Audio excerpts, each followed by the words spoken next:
नमस्कार, स्वागत आपका हरियाणा न्यूज़ 24 पे। मैं हूं मुन्ना लांबा, मेरे सहयोगी प्रिंस लांबा के साथ हम मौजूद हैं आज कबूलपुर में। और ये कलानौर विधानसभा क्षेत्र है, हरियाणा प्रदेश का रोहतक। हरियाणा में सबसे हॉट सीट होती है और रोहतक हरियाणा की जान है, आन है, बान है और रीढ़ की हड्डी कहा जाता है, क्योंकि रोहतक का नाम कई बार आ चुका है राजधानी बनाने के लेके। इस जगह मौजूद हुए और ऐसे एक शख्स के साथ उपस्थित हैं जो पार्षद के चुनाव लड़ रहा है और हमारे साथ खास बातचीत में, क्योंकि पार्षद के साथ साथ उन्होंने बहुत लठ खाए हैं, बड़ी यातनाएं झेली हैं और बड़े केस लगवाए हैं शासन प्रशासन के। हमेशा फाइट में रहता है, सुख दुख का साथी भी है। लेकिन मेरे सवाल कुछ अलग हटके होंगे, मैं सारी बातें आपकी जानने की कोशिश करूंगा। कबूलपुर गांव में उपस्थित हैं और मेरे साथ दो भाई हैं और दोनों भाई बहुत ही खास अपनी अपनी जगह हैं। तो सबसे पहले मैं आपका हमारे न्यूज़ 24 पे बहुत बहुत धन्यवाद करता हूँ। Thank you. आपने अपना कीमती समय दिया। जी जी, आपका भी जी बहुत बहुत स्वागत। Thank you sir. अपना नाम बता दीजिए। मेरा नाम जयदेव डागर है और मैं कबूलपुर गांव से हूँ। राहुल दादू का मैं छोटा भाई हूँ। राहुल दादू जी, फाइट आप कर रहे थे चुनाव की, तो फाइट करते करते भाई को चुनाव में उतार दिया, वजह क्या है? क्यों? आप फाइट कर सकते थे, आपने फार्म भरा था, तो क्या वजह हुई? भाई चुनाव क्यों नहीं लड़ रहे हैं? जयराम दादू, मैंने अपना नामांकन जब दर्ज करवाया तो कवरिंग कैंडिडेट के रूप में मैंने अपने छोटे भाई का नामांकन दर्ज करवाया था।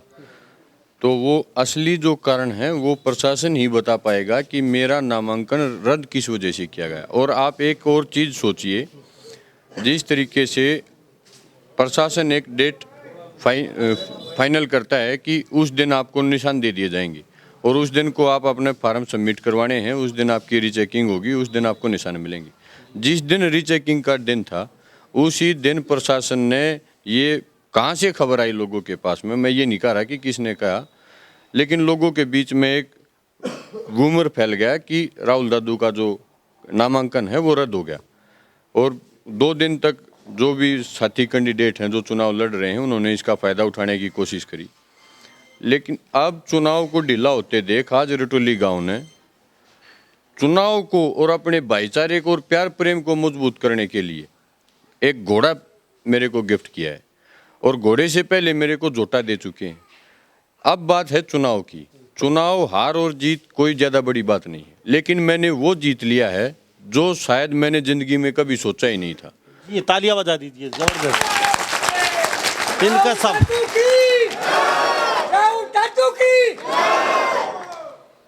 ये जनता जनार्दन बैठी है, ये आपका कुनबा है, आपका प्यार करने वाले हैं, आपके सपोर्टर हैं। आपने दिल जीत लिया, हरियाणा की जनता देख रही है, ये तो कोई दो राय नहीं, आपने दिल तो जीत लिया है जनता का। क्योंकि हार जीत फैसला आगे होगा, लेकिन आपके लिए फैसला आ चुका है, ये प्यार ही है।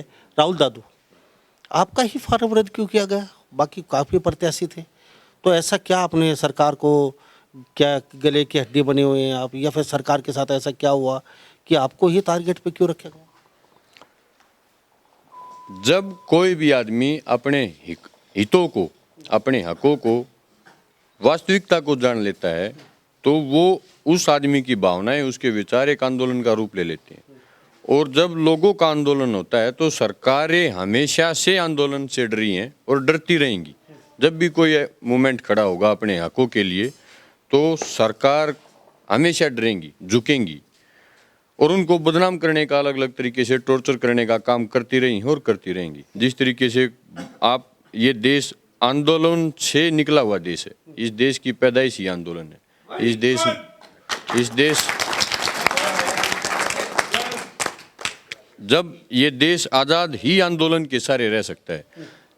प्रधानमंत्री इंदिरा गांधी ने कहा था कि जब सड़कें सुनी होंगी तो संसद बेलगाम हो जाएगी, और कहा था कि आज़ादी को बरकरार रखने के लिए आज़ादी एक झटके में प्राप्त नहीं हो सकती, उसको बरकरार रखने के लिए समय समय पर उसके लिए आहुति देनी पड़ती है, उसके लिए कुर्बानियाँ देनी पड़ती हैं।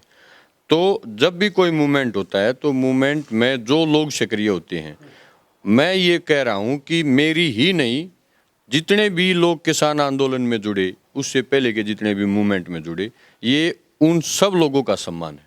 ये उन सभी लोगों को एक शाबाशी है कि आप लोग सोशल वर्क कर रहे हैं, आप लोग समाज के लिए लड़ाई लड़ रहे हैं, तो समाज के लिए लड़ाई लड़ने के कारण समाज ने मेरे को एक ऐसा तोहफा दिया है जिसको मैं रहते दम तक याद रखूंगा। राहुल दादू, आपने बातचीत अभी की, अपने भाई को चुनाव में उतारा है, चेहरा आप है, फाइट आप करेंगे, लेकिन राजनीति जहाँ तक बात आती है, आपने कहा क्रांति वगैरह वगैरह, आपने बड़ी बड़ी बातें की हैं अभी। देखिए मैं आपको एक बात तो आपको जरूरत क्या हुई? आप सेवा कर रहे थे पहले ही, क्रांति कर रहे थे, तो क्रांति करने वालों को चुनाव लड़ने की जरूरत क्या महसूस?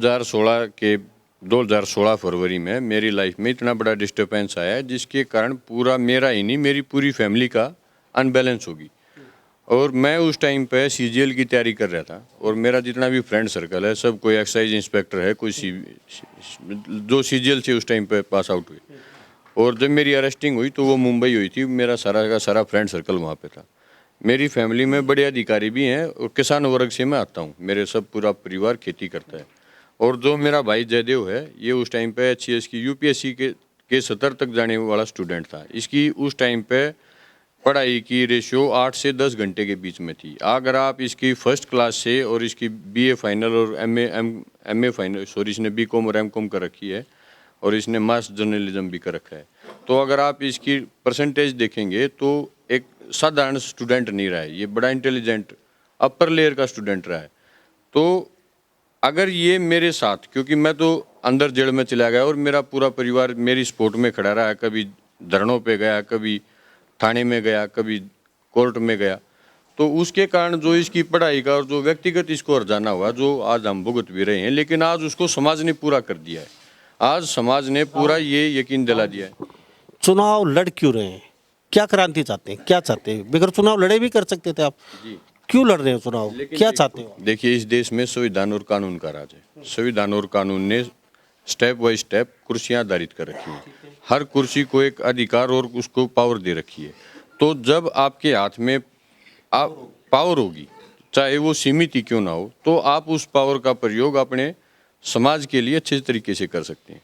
अगर उसके ऊपर उस पावर को ना जानने वाला कोई आदमी होगा तो वो क्या ही उस पावर का मिसयूज ही करेगा, उसका यूज कम ही कर पाएगा। बहुत अच्छी बात।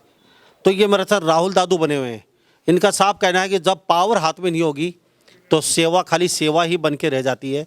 अब पावर हाथ में आती है तो आदमी 10 गुना गति से सेवा भी कर सकता है और पावर का यूज भी कर सकता है। तो पावर हाथ में आ जाती है।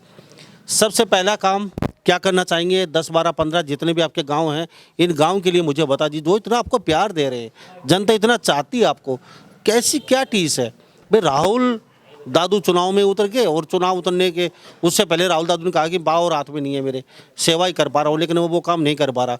तो ऐसी क्या काम अटके हुए हैं? राहुल दादू चुनाव में उतर गए, वो जीत के उस पावर को यूज करके काम करना चाहते हैं जनता। देखिए, मेरे चुनाव का नामांकन करने से लेकर और आज तक, और आज की जो शुभ दिन जो निकला है, रटोली गांव ने जिस तरीके से घोड़ा दिया है, इसने एक पूरे हरियाणा ही नहीं पूरे देश में एक माहौल क्रिएट कर दिया है कि जो आदमी अच्छा काम करेगा उसको समाज देखेगा और कभी ना कभी उसका इनाम मिलेगा। आप ये समझिए कि जो आप, ये पावर की लड़ाई नहीं है, पावर हर आदमी के कानून में है, उसके हक में है। आपका जो हक है आपको कुर्सी नहीं सकता। कुर्सी की जो लड़ाई है वो संवैधानिक लड़ाई है, उसको लड़ने का हक हर किसी को है। तो मैंने ये सोचा कि ये हक क्यों ना मैं अपने हित के लिए यूज़ करूं, ताकि मैं अपने जो मेरी एजुकेशन है, मेरी एजुकेशन अगर मैं किताब ही पढ़ के अपने घर ही बैठ जाऊंगा तो वो काम किसकी आएगी? मैं उस किताब का प्रयोग अपने समाज के लिए, उनके हितों के लिए उसका यूज़ करूंगा। जिस तरीके से आज जो नौजवान हैं वो आपराधिक दुनिया की तरफ बढ़ रहे हैं, नशे की लत का जोर उनमें लगातार बढ़ता जा रहा है। तो मैं चाहूँगा कि आप, सरकार के पास सोल्यूशन नहीं, आपके पास क्या सोल्यूशन? नहीं, सरकार तो चाह रही है कि इस तरीके का माहौल यहाँ पे पैदा हो। आप देखिए कि NCR में सबसे ज़्यादा नशा और अवैध तस्करी, मतलब आप न्यूज़पेपर खोलिए। आपके गांव की बता दीजिए मुझे, आप क्या सोल्यूशन आपके पास, कैसे खत्म करेंगे नशे की बातचीत आई सर? मैं करूँगा ये कि मैं जितने भी नौजवान, खासतौर पर अगर आप देखेंगे कि पीछे नौजवानों की संख्या ज़्यादा है, तो वो इम्प्रेशन, मतलब उनके ऊपर एक प्रभाव तो डल रहा है कि हाँ राहुल दादू ने अच्छा किया तो हम भी अच्छा ही करेंगे, है ना। और आज जो सम्मान मेरे को मिला है तो हर कोई चाहता है कि इस तरीके का सम्मान मेरे को मिले। राहुल दादू, पानी की बड़ी समस्या है, सबसे बड़ी समस्या आपके गांव की। लोग खेती नहीं कर पा रहे हैं। आने वाले समय में यहाँ से पलायन करना पड़ेगा लोगों को, नोट कर लीजिए अब ये बात है। अगर पानी लेना भूखमरी आ जाएगी, भूखमरी आएगी तो यहाँ से गांव छोड़ना पड़ेगा। तो दादू क्या करेंगे? पार्षद बनने के बाद पावर भी आ जाएगी तो क्या करेंगे पानी निकासी के लिए? क्या होगा? एक तरफ तो पीने की पानी की पूर्ति नहीं हो पा रही है और दूसरी तरफ पानी इतना है कि वो खेतों से निकल नहीं पा रहा है। ये एक पूरा माहौल बन चुका है यहाँ का। और इसके लिए जिस तरीके से नाले की एक बार जब ज़्यादा पानी हो जाता है तो उस टाइम पे हमारे किसान भाई हैं वो एक बार तो मुआवजा लेने के लिए, लेकिन कोई भी उनका समाधान नहीं हो पाता है। इस समस्या को मैंने व्यक्तिगत तरीके से जिया है क्योंकि मेरे खेत भी डूबे हैं जब भी जो भी कुछ भी हुआ है। तो कहने की बात यह है कि जो सरकार नहीं कर पाई है उस काम को करवाने के लिए जो भी संवैधानिक या सामाजिक काम होंगे, जिस तरीके अगर सरकार चाहेगी कि आंदोलन के रूप में ये आएंगे और उसी दिन हम इनकी बात मांगेंगे तो उस दिन आंदोलन सरकार को तैयार मिलेगा। और अगर कानूनी रूप से मिलेंगे तो मैंने LLB कर ली है, हम हाईकोर्ट का भी दरवाज़ा खड़खड़ाएंगे और जो पावर मेरे को देंगे उसका एक प्रोटोकॉल होता है।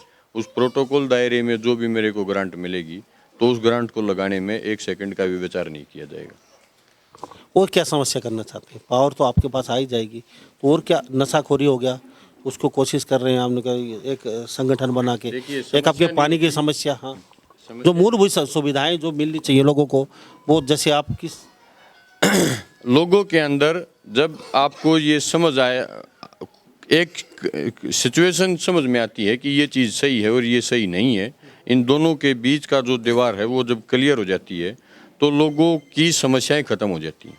जब लोग अपने हकों को जान लेंगे तो समस्याएं उनके बीच में नहीं रहेंगी। हर पद को एक सतर का उसको पावर मौजूद है, उसके पास उसकी ग्रांट मौजूद है। जो मेरा प्रोटोकॉल होगा मैं उस प्रोटोकॉल से जितना भी जिस तरीके का भी भला होगा उसमें तो विचार होगा ही नहीं। लेकिन जो दूसरे तरीके की बात है कि लोगों को एकता बनाए रखने के लिए और उनको एक ऐसा माहौल पैदा करने के लिए कि जिसमें कोई भी आदमी हमारे हकों को ना मार पाए, कोई हमारा शोषण ना कर पाए, मैं उस तरीके का माहौल क्रिएट करना चाह रहा हूँ, जिस वजह से मेरा नामांकन रद्द किया गया। राहुल दादू जी भाई, आपको लगता है अपने भाई के लाइफ आपकी लाइफ दोनों दाव पे लगा दी? ये आज ये बड़ा अधिकारी होता है UPSC करके, आप बहुत बड़ी खुर्सी मिल चुकी होती है आपकी सरकार की, आपने आंदोलनों में भाग लेके कहीं ना कहीं सिर्फ लोगों की सेवा करने के लिए अपना जीवन हो गया। छोटे भाई की शादी हो चुकी है और मालिक की दया से अब इसको दिसंबर या जनवरी में मालिक संतान देगा और उस चीज़ की हमारे घर पर खुशी है। और अब ये चुनाव में अब ये मैन कैंडिडेट के रूप में है और इसका निशान बल्ला है और पूरे के पूरे गवांड का प्यार आशीर्वाद इसको मिल रहा है और साथ में हम इसके लिए अपनी मेहनत कर रहे हैं और पूरे के पूरे गाँव इसके साथ में खड़े हैं। तो आपके भाई से कुछ सवाल? जी। तो सबसे पहले बात तो ये दोनों भाई ये हरियाणा में बहुत अच्छे खासे पढ़े लिखे पार्षदों में गिने जाते हैं, क्योंकि जहां शिक्षित होगा पढ़ा लिखा होगा वहां काम तो स्वाभाविक हो ही होगा, क्योंकि इनको सब पता है कि काम कैसे करवाए जाते हैं, किस तरीके से काम करवाए जाते हैं और कौन से अधिकारी से किस तरीके से बात की जाएगी। तो पढ़े लिखे की तो फर्क होता ही है। तो मेरे साथ जयराम दादू बने हो। जयराम दादू, आपका चेहरा कहीं ना कहीं, जयदेव दादू, आपका चेहरा भी कहीं ना कहीं एक चर्चा में आ चुका है आज के दिन। भाई का फार्म रद्द, आप चुनाव लड़ रहे हैं, कैसा लग रहा है? सर, सबसे पहले मैं आपके सभी दर्शकों का स्वागत करता हूं, नमस्कार करता हूं और मैं अपना छोटा सा परिचय यही दूंगा कि जयदेव कोई नाम नहीं है। जयदेव राहुल दादू की परछाई बन के अब तक जिया है और आगे भी राहुल दादू की परछाई ही रहेगा। 2016 से जो हमारे परिवार पे जो भी मतलब कि हम अगर उसको पर्सनल लाइफ से जोड़ के बताएं उसको हम, तो राहुल दादू अगर जेल में रहा है तो राहुल दादू का भाई जेल के गेट पर रहा है, वो कहीं कोर्ट के गेट पे रहा है, वो कहीं वकीलों के पास रहा है, वो कहीं आंदोलन जो जुड़े हैं तो वहाँ उनसे पीछे से उनके साथ उनके जगह पे वो खड़ा रहा है।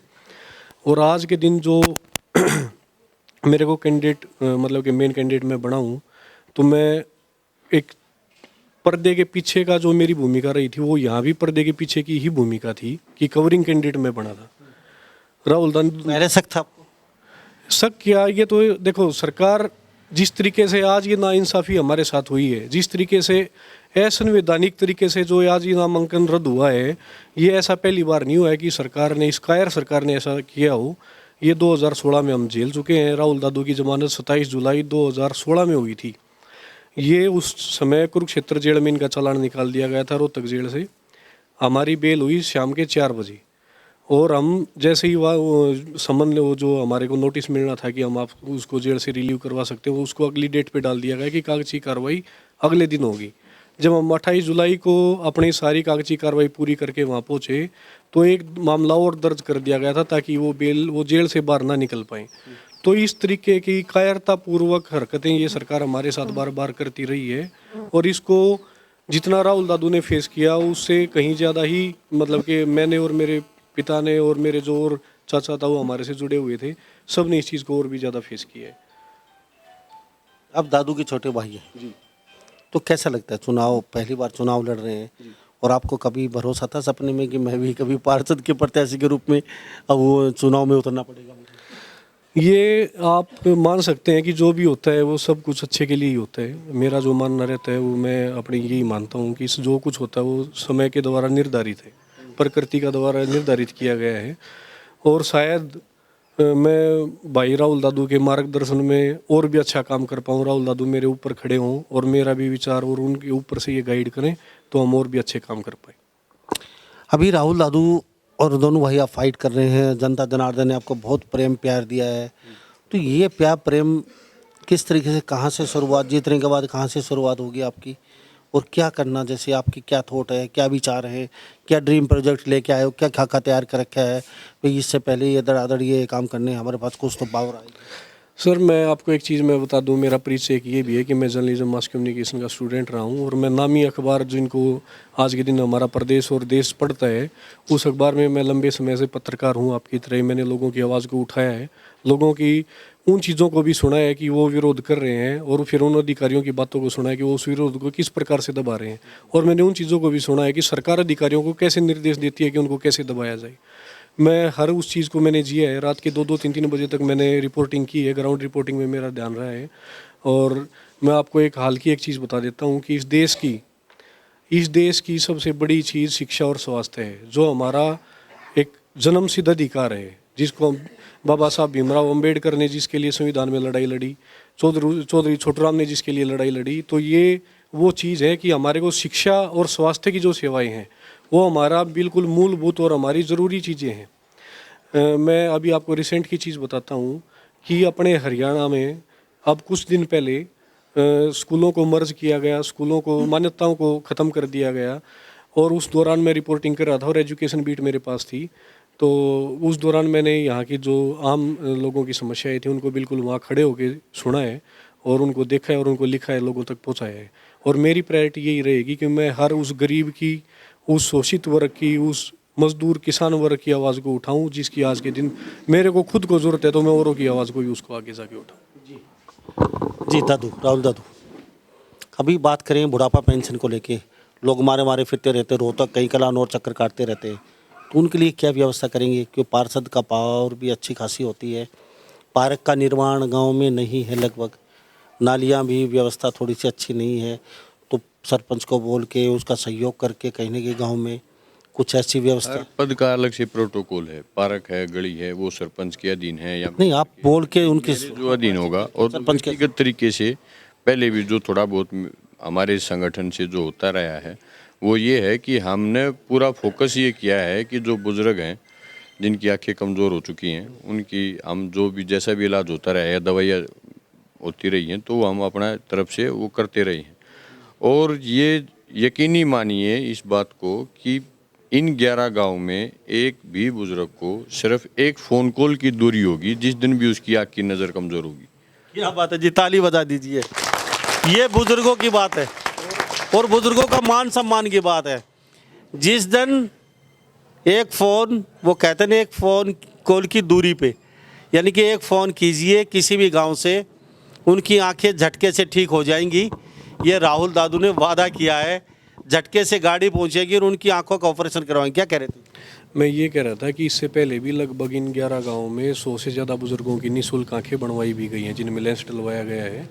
और ऐसी चीज़ें और भी अन्य स्वास्थ्य सेवाएं हैं, जैसे ब्लड कैंप का आयोजन है, युवाओं को उसकी तरफ लेके जाना, और अन्य भी सेवाएं हैं, जैसे बुजुर्ग हैं वो आने जाने में परेशान होते हैं कि उनको बस नहीं मिली या और अन्य कोई व्हीकल नहीं मिला, तो इस प्रकार की सेवाएं भी होती रही। देखिए, अब वोटर को ये डिसाइड करना होगा कि उसके मत के ऊपर अधिकार किसका है, ठीक है ना। क्या वोट पाने के लिए किसी गांव का आदमी, मेरे गांव का आदमी है इसलिए मैं उसको वोट दूंगा, क्या यही एक रीज़न है? या यही एक रीज़न है कि वो उसने मेरा थोड़ा बहुत, कभी किसी ने जैसे अलग के, हर वोट देने के लिए कोई रीज़न होता है, तो वोटर का रीज़न क्या है ये वोटर को खुद डिसाइड करना होगा।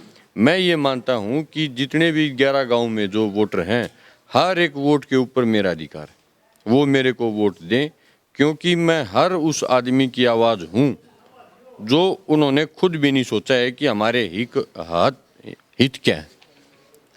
जी राहुल दादू, अब मुझे ये बता दीजिए, अब ये जो जनता जनार्दन है, नेता या अभिनेता या बड़ा कोई सेलिब्रिटी या कोई पंच सरपंच पार्षद, इतनी भीड़ मैंने देखो नहीं देखी अब तक हरियाणा में। लगातार चुनाव कवर कर रहे हैं हम, अब ये लोग जाने का नाम भी नहीं ले, इतना प्यार करते हैं, नहीं तो प्रोग्राम ख़त्म, सब अपने अपने घर के अपने अपने रास्ते। तो ये प्यार फिर थोड़ा सा जानना चाहूँगा, शायद ही किसी लोगों के काम आ जाए जो चुनाव लड़ रहे हैं। कुछ बताना चाहेंगे ये जड़ी बूटी कहाँ से, कौन से महाराज से लेके आए और ये गांव वालों को सुंघाई आपने? ये प्रोग्राम मेरा नहीं है, ये प्रोग्राम मेरे गांव का, मेरे गवांड का प्रोग्राम, ये उनका तय किया गया मसला है जो आज एक रूप ले चुका है, और ये रूप आने वाले हर उस नौजवान को अपनी तरफ प्रभावित करेगा कि जो अच्छे करने के लिए लगातार कदम बढ़ाए जाए। राहुल दादू, आने वाली 12 तारीख को, मैं तो सिर्फ इतना ही कहूँगा, 9 तारीख को, यानी कि बैट और बल्ले का आपका निशान है। मैं आपके वोट का प्रचार करने नहीं आया हूँ, इनको वोट दीजिए, वो तो वोटर की डिपेंड है। लेकिन सिर्फ इतना ज़रूर कहूँगा, जहाँ पढ़े लिखे हों, साफ़ सुथरे हों, 24 घंटे आपके साथ खड़े रहते हो, कंधे से कंधे मिला के चलते हो, रात को 24 घंटे फ़ोन करते आपके पास आते हो, सुख दुख में आपके साथ देते हो, इस तरीके के शिक्षित युवाओं को आप वोट दीजिए। 5 साल आप वोट देते हैं, फिर रोते रहते हैं, माथा फोड़ते रहते हैं कि हमने वोट का प्रयोग गलत कर दिया, मत का प्रयोग। उसके बाद फिर 5 साल के बाद वो लोग फिर आ जाते हैं, आपको गुमराह करते हैं, उलूल जुलूल बातें करते हैं, आपको साम दाम दंड भेद अपना के कहीं ना कहीं आपका हथियार लेते हैं वोट को, फिर आप रोते रहते हैं। तो मैं फिर कहता हूँ, बहुत बहुत कीमती आपका सोच समझ के वोट दीजिए। जो पढ़े लिखे हों, शिक्षित हों, सही मेहनती हो, 24 घंटे आपके बीच में रहते हों। तो राहुल दादू, ये जो प्यार प्रेम कमाया है, ये तो आपका मान सम्मान आपको गांव लौटा ही रहा है। वो तो हमने तस्वीरों में दिखा दिया, घोड़ा जोटा पता नहीं क्या क्या, और गांव में जा रहे हो, आपको कहीं लड्डुओं से कहीं कहीं तोला जा रहा है। राहुल दादू, आपने बहुत लाइफ में कमाया, जितना खोया है उससे ज़्यादा मान सम्मान अपने आपको गाँव दे भी रहे हैं।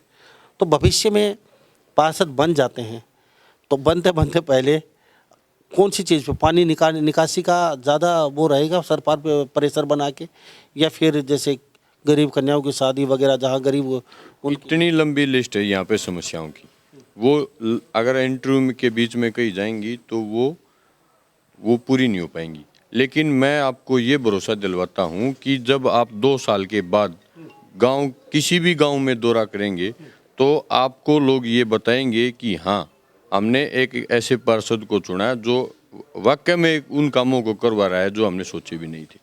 राहुल दादू, कुर्सी मिलने के बाद लोग जैसे भेड़ के सिंह जैसे सिंह गायब हो जाते हैं, उस तरह के लोग गायब हो जाते हैं, और फिर लोग जाते हैं ना, वो मिलते नहीं है।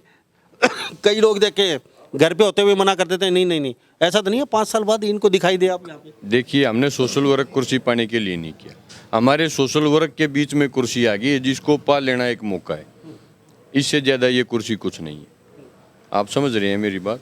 तो मैं इतना और आपके दर्शकों से ये कहना चाहूँगा, आप जहाँ भी वोट करें अपने गांव में, किसी भी गांव में, आपको पूरा हरियाणा देख रहा है इस टाइम पे, तो वो उस वोट के योग्य आदमी को वोट करें, ना कि अलग अलग जो शराब पिला के या अलग अलग नशे के प्रलोभन में जो वोट करवाई जाती हैं, उस तरीके के अपने वोट को ना बेचें। आप दोनों भाइयों का बहुत बहुत धन्यवाद, मेरे से बातचीत की, कुछ गाँव के लोगों के बीच। जी, अभी जान लेते हैं, थोड़ा सा आपका बहुत बहुत धन्यवाद जी। Thank you sir, thank you. तो सबसे पहले आपसे जान लेते हैं जी, ये तालियां बजा रहे हैं लोग, और ये देख लीजिए ये पूरा माहौल खचाखच भरा हुआ है यहाँ पे। जी, आपसे जान लेते हैं, चलो आप बताइए मुझे, ये बताइए, राहुल दादू सब कर रहे हैं, और ये पूरा यहाँ पे लोग बैठे हुए हैं, कुछ बुराई भी तो बता दीजिए, अच्छाई तो सब बता ही रहे हैं, कुछ है? सबसे पहले तो सभी मेरे पिता के समान यहाँ आए हुए सभी के चरणों में नमस्कार। देखो भाई साहब, राहुल दादू ने इलेक्शन लड़ने से पहले जो काम करे ना, इस तरह हर गांव में आंख बनवाने के लिए कैंप लगाना, गोपाल दास महात्मा थे, वो अनशन पर बैठे थे उनके साथ अनशन पर बैठना। फिर जो किसान आंदोलन होया 2016 में, E21 में, उसमें भी बैठना अनशन पर। तो गांव वाले ने इसके काम देख भी इतने अच्छे काम कर रहा है और गांव इकट्ठा होया हमारा दादा चित्रपाल पर। वहाँ राहुल दादू को बुलाया गया, अब आप इलेक्शन लड़ो, क्योंकि इलेक्शन लड़ने से बंदा पावर में आ जाता है, फिर और भी ज़्यादा काम पुरुषार्थी कर सकता हो। इसने तो मना कर दिया था, लेकिन गांव वाले ने दबाव दे के इसको उठाया। फिर हमारा सारा गांव रटौली गया, सारा रटौली गांव ने समर्थन किया। फिर हमारे दोनों गांव सुनाने गए, पूरा सुनाना गांव ने समर्थन किया। फिर हमारे तीनों गांव गणाउठी गए, गणाउठी गांव ने समर्थन किया। फिर हमारे गांव बाणंद गए, बाणंद गांव ने समर्थन किया। और ककराना गांव ने किया, और ये ब्राह्मणा का गांव है मसूदपुर, उसने समर्थन किया। तो मेरा लगता है शायद भाई साहब 9 तारीख आते आते शायद 11 के 11 गांव में समर्थन भाई राहुल दादू का कर दिया। ताली बजा दीजिए। अच्छा जी, मुझे ये बताइए, आपसे जान लेता हूँ, कभी ऐसा तो नहीं है पार्षद बनने के बाद आपको दिखाई ना दे?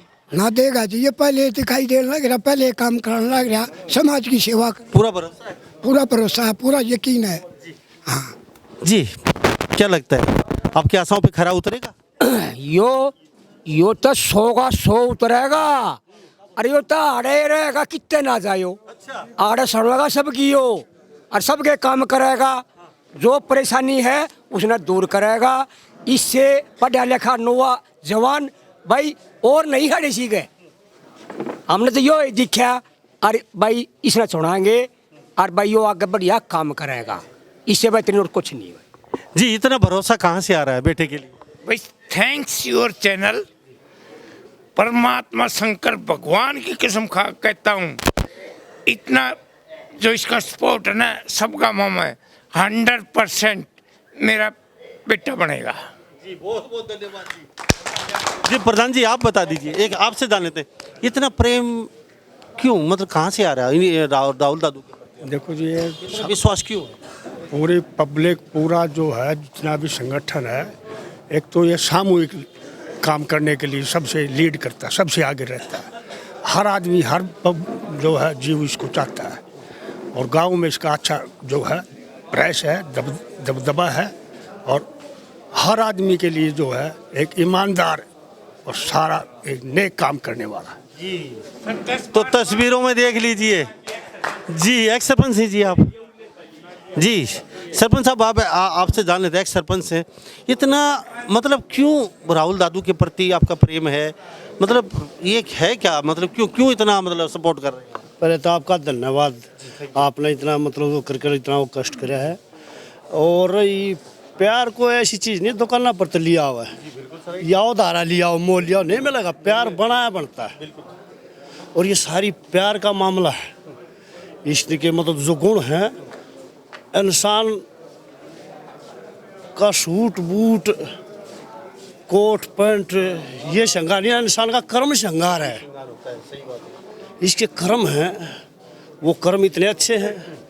कुछ पिताजी, दादाजी, अंकल जी जो आप यहाँ बैठे हैं, ये ऐसी दानी के घर पे है, मतलब को यहाँ से उठाकर 2 लाख रुपया गौशाला में दे सके हैं, इस भाई से लेके, और उठाकर अपना लोग तो अपनी बड़े ताऊ थे ना जी, राहुल दादू के जो ताऊ थे मासे बलबीर जी, उन्होंने आज से 30 साल पहले हरियाणा में गाँव गौओं के लिए 71 लाख रुपए दान कर रखे हैं। 30 साल पहले, जब 1 लाख का एक किला करता, यानी कि 30 करोड़ के बराबर। हाँ, आज वो 30 करोड़ के बराबर हैं। ऐसा दानी परिवार जी है। क्या करें इनसे, इनको मतलब पैसे का कोई वो नहीं है। जितना सोचते हैं दान करने की सोचते हैं। इनके बुजुर्गों ने भी यही दिया है। क्या नाम है? मेरा सुखवीर सिंह है। सिंह जी, अच्छा, कौन से गांव से है? अच्छा, इसी गांव से है जी, थैंक यू। बाबा खड़े हो, चुपचाप क्यों खड़े हो? बेटों का सपोर्ट क्यों कर रहे हो आप? ना ठीक, हम तो इतनी जाना सारी पाली आदमी था, पर दूसरा का भला शायद करा जी से जो छोड़ा, और बहुत गड़ा सोचा सर, इतनी दूर से मनु का दूर है, यो काम करिए दादू। जब आया था यो इस बात का से कहेंगे नाटक हो, हाँ नाटक हो, सबका भला जी, सबका भला। तो ये तस्वीरों में देख लीजिए, हम दादू के पास मौजूद हैं और तस्वीर हम दिखा चुके हैं। कहीं ना कहीं साफ़ सुथरी छवि है। अब आप पूछ रहे हैं कि इतना प्रेम कहाँ से आ रहा है दादू के प्रति लोगों का, तो ये काम बोलता है, ये प्यार, ये प्रेम कमाया है। चाहे कोई गौशाला नहीं बची, चाहे कोई आंदोलन नहीं बचा, लोगों के सुख दुख में पूरे हरियाणा में ये जाते हैं, इसलिए ये प्यार और प्रेम बोल रहा है दादू के प्रति।